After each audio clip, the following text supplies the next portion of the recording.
Hi friends, in this video, let's discuss about the differential diagnosis of acute monoarthritis.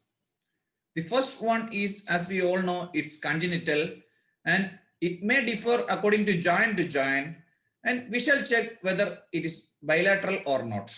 There may be a chance of bilateral affection of joints whenever it's congenital.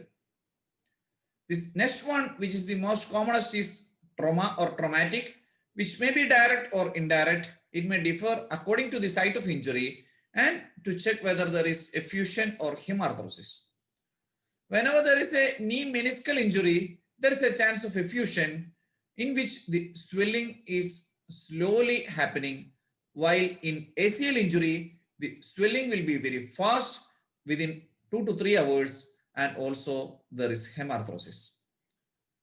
And to rule out the trauma, history taking is very important. How the trauma occurred and what was the nature of injury, and the specific clinical examination, look, feel and move, inspection, palpation and range of motion, assessment of ROM, and then radiological investigation give the confirmed diagnosis.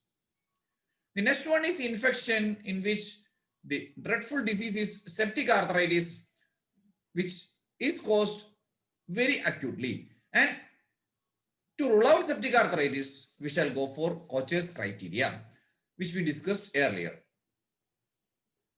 The next one is neoplasia of bone, soft tissue, and there may be a chance of hematological malignancy also.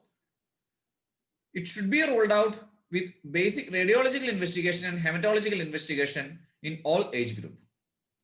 The next one is biochemical, in which the most commonest one is crystal arthropathy, and gout and pseudo gout are the commonest in crystal arthropathy.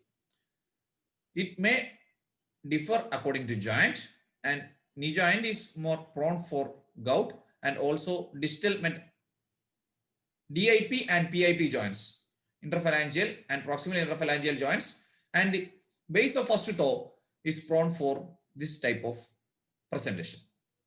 The next one is endocrine, in which in diabetes patients there is a chance of Charcot's joint.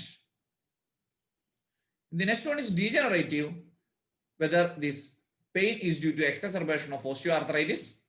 In that particular condition, we should ask the patient about the history, whether there was mechanical joint pain, and this particular pain is due to exacerbation due to any particular event or activities. Next one is vascular, which is not much common. There is a chance of hemophilic hemarthrosis. And the next one is inflammatory, in which autoimmune disorders, rheumatoid arthritis is the most commonest one, in which we should check whether the small joints is affected or not. And we shall check for ACL Euler criteria, which we discussed earlier. The next one is we should check the nail and skin, the distal end of PIP and DIP, to check whether there is a chance of psoriatic arthritis, which is a spondyloarthropathy, and also reactive arthritis, in which there is a recent history of upset of GI tract, and also it is common in sexually active males, and there will be associated conjunctivitis or uveitis and urethritis, in which the mnemonic is can't see, can't pee, and can't climb a tree, which is also a spondyloarthropathy.